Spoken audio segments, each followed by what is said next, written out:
LeBron James has broken his silence again, and this time, it's about something every Lakers fan has been wondering: the condition of his knee, after yet another heartbreaking early playoff exit, this time at the hands of the Minnesota Timberwolves. LeBron is finally opening up about the injury that may have changed the course of the Lakers postseason. In Game 5, the final blow to LA's season, the 21-time All-Star collided with Timberwolves guard Donte DiVincenzo and suffered what was later revealed to be a Grade 2 MCL sprain, a serious injury that usually requires weeks of recovery. Now, 3 weeks later, the King is speaking out. Leave your like and subscribe to the channel so you don't miss any updates. During the latest episode of his podcast, Mind the Game, now co-hosted by none other than NBA legend and former Laker Steve Nash, LeBron gave fans an honest look at where things stand physically and what might come next for him and the Lakers. His former co-host, JJ Redick, of course, has taken over as head coach of the Lakers, leaving Nash to fill the seat beside LeBron on the mic. So what did LeBron say?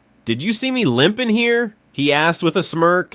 "Like I said last episode, it's been a hell of a lot better, and it's getting better." He added, "Last time we spoke, I was, not in a great spot, but it's definitely improving." It's the kind of candid behind-the-scenes insight fans rarely get, and it raises big questions about the future. Because make no mistake, this isn't just about a knee, it's about a legacy. It's about what comes next for the greatest player of this generation, and maybe the greatest of all time. LeBron, who turned 40 this past December, is still performing at an elite level. In that first round series against Minnesota, even with the sprained MCL, he averaged 25.4 points per game, shooting 48.9% from the field and 35.7% from beyond the arc. He also added 9 rebounds, 5.6 assists, and 1.8 blocks across 40.8 minutes per game. Incredible numbers for any player, let alone someone in his 21st season. But not everything was perfect. Defensively, LeBron looked a step slow. And in the modern NBA, where pace and space dominate, that can be costly. His effort was there, as always, but his mobility was clearly impacted. That MCL sprain wasn't just an injury, it was a limitation, a reminder that even LeBron James is human. And now comes the moment of truth. This summer, LeBron has a $52.6 million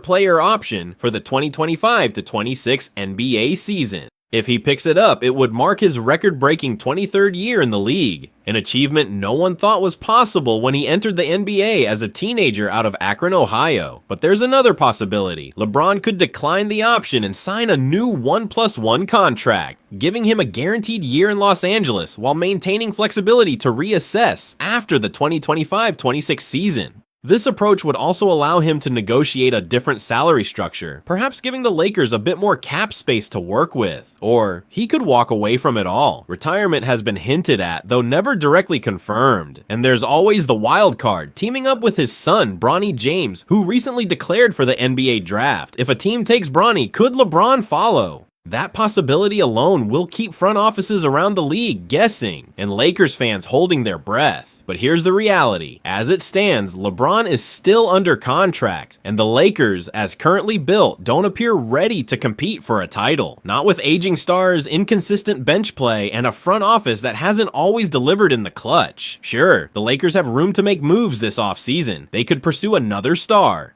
They could shift pieces around, explore trades, and retool the roster. But will it be enough? LeBron wants to win, always has, always will. But at age 40, the question isn't just can he win, it's how much does it matter now? Is chasing a 5th championship still worth the grind, the pressure, the constant media attention? Or is the focus shifting toward the next chapter, whatever that might be? For now, LeBron says his knee is improving, slowly but surely, and that's good news. But the biggest story isn't about the recovery, it's about the decision looming on the horizon. Will LeBron James return to the Lakers for year 23? Will he opt for flexibility and another shot at a title? Or will he finally decide to call it a career, going out as a legend, still playing at a level most can only dream of? One thing's for sure, the basketball world is watching, and whatever choice he makes, it's going to send shockwaves through the entire NBA. Stay tuned. Former Lakers big man Demarcus Cousins just dropped a bold take on Luka Doncic, and fans are buzzing. Let's rewind to 2022, when the Dallas Mavericks reached the Western Conference Finals. Their leaders, none other than Luka Doncic and Jaylen Brunson. Together, they led the team in field goals, defensive rebounds, and assists. But even with their efforts, Dallas couldn't get past the Golden State Warriors, falling in 5 games. Now, fast forward to 2025, a lot has changed. Doncic and Brunson are no longer teammates, and no longer in the same conference. Brunson made a major move back in 2022, signing a 4-year deal with the New York Knicks. And what a move it turned out to be. He's now a 2-time NBA All-Star and has taken the Knicks to their first Eastern Conference Finals since the year 2000. As for Doncic, he stayed in Dallas for a few more years before landing a massive 5-year, $215 million contract with the Los Angeles Lakers in 2024.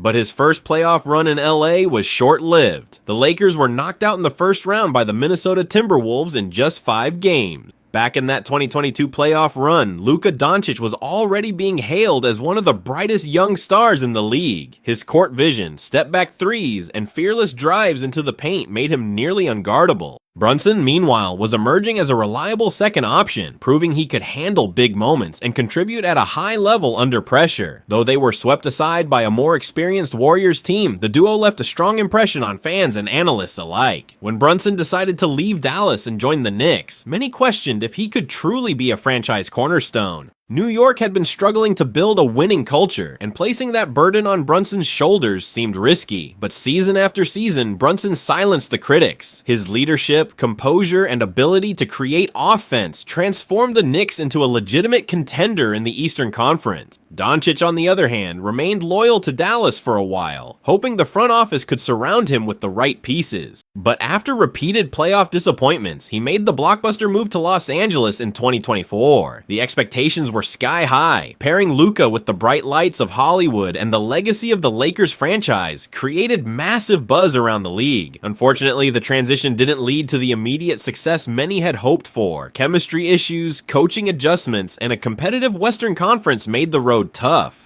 Despite Doncic's elite numbers, the Lakers fell short early in the postseason, once again raising doubts about the team's ability to contend. And that brings us to Cousins. On the Dunk Central, Boogie was asked who he'd take right now, Brunson or Doncic, and his answer, it shocked some people. "I'm taking Jaylen Brunson," Cousins said, "because he's still playing. That's obvious. One guy's at home, the other guy's still in the fight." Cousins made it clear his pick wasn't about talent. It was about the present moment. Who's delivering right now in the playoffs? Still, Boogie gave Doncic his respect. "If we're talking about who's the best overall talent," he said, "yeah, we can go with Luka, but right now, I'm rolling with the guy who's still active in the playoffs." And to be fair, Brunson has been incredible this season. He started all 65 games for the Knicks, averaged 26 points per game, shot nearly 49% from the field, and added over 7 assists per night.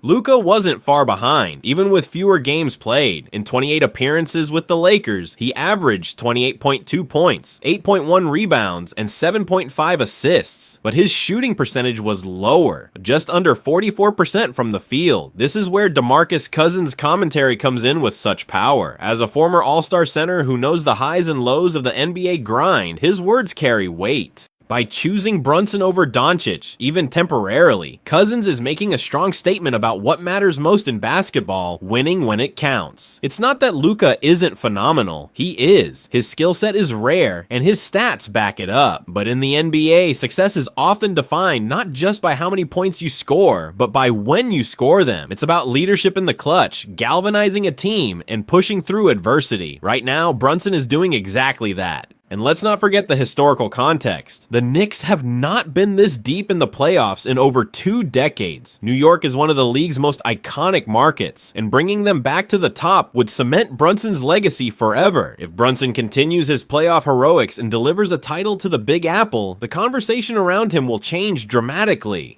No longer just a solid starter, he could ascend into the realm of NBA elite, a proven winner, a finals MVP candidate, and a true cornerstone for years to come. For Luka Doncic, the journey isn't over. He still has time. He's young, incredibly talented, and now playing for a franchise known for championships. If the Lakers can retool and give him a stronger supporting cast, there's no doubt he could lead them deep into the postseason. But right now, in this moment, as the Knicks push forward and the Lakers watch from home, the spotlight belongs to Jaylen Brunson, and Boogie Cousins isn't afraid to say it out loud. And Cousins dropped one last bombshell. If Jaylen Brunson wins a championship this year, he said, going into next season, I'm ranking Jaylen Brunson over Luka. That's a statement that could shake the NBA landscape. So now, all eyes are on Madison Square Garden. Brunson and the Knicks are set to face the Indiana Pacers this Wednesday, with a chance to make history. Will Brunson complete the mission? Will he deliver New York's first NBA title since 1973? And if he does, will the basketball world start to agree with Boogie? Only time will tell.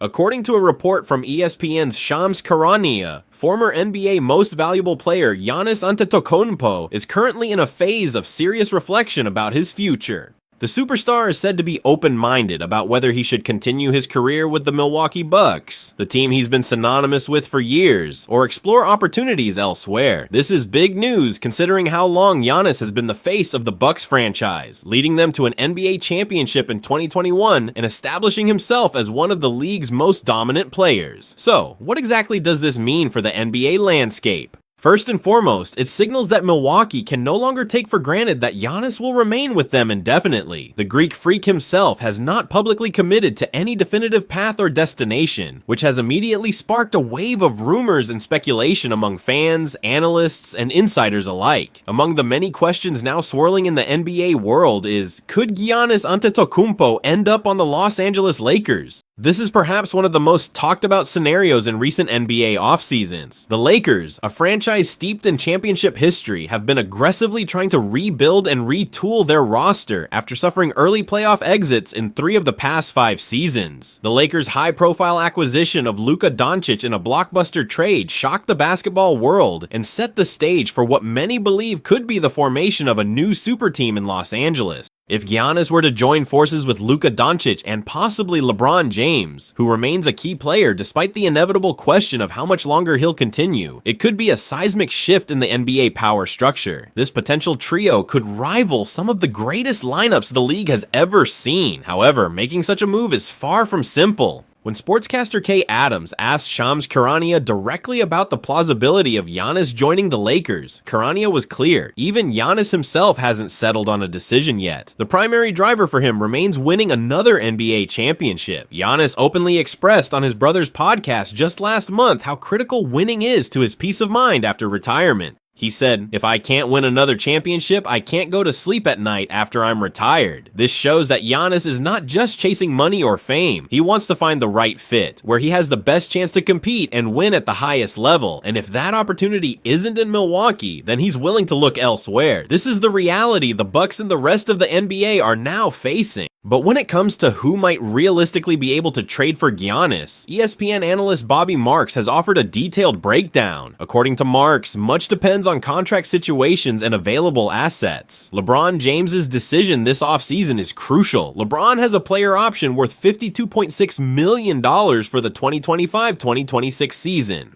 If he opts in or signs a comparable new deal, the Lakers would be $1.3 million over the luxury tax threshold. However, since the Lakers remain below the second apron, a deeper luxury tax level, they have some flexibility. This means they can absorb more salary in trades than teams already over the second apron. The Lakers also have a significant amount of expiring contracts, more than $60 million worth, which could be packaged in trades to create deals that might appeal to the Bucks. Despite these financial maneuvers, Marks places the Lakers in the limited in draft assets category. Essentially, the Lakers don't have as many attractive trade pieces compared to some other franchises, which makes it harder for them to put together a compelling offer for a superstar like Giannis. Teams like the Houston Rockets and San Antonio Spurs rank much higher as serious contenders to make a trade, thanks to their abundance of draft picks, younger players, and cap space. These franchises tick all the boxes: draft picks, players, contracts, and a win-now roster to entice Milwaukee.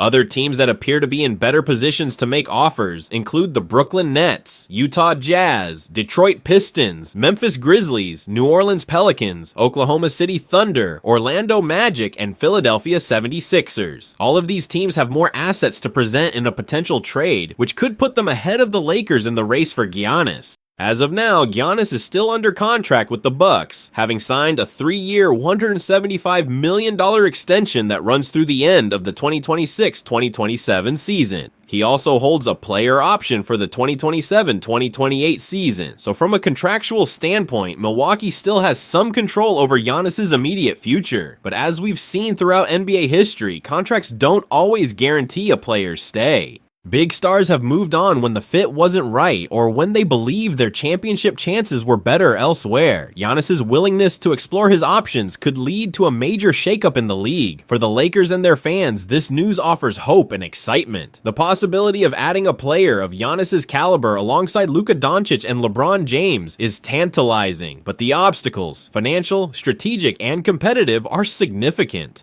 Ultimately, the coming months will be critical. Giannis's decision, LeBron's contract status, and the maneuvering by all interested teams will shape the future of the NBA. One thing is certain, the league is watching closely. If Giannis does decide to move, it will trigger a massive domino effect, altering the balance of power and setting the stage for a new era in professional basketball. So stay tuned, because this saga is far from over, and we're just getting started.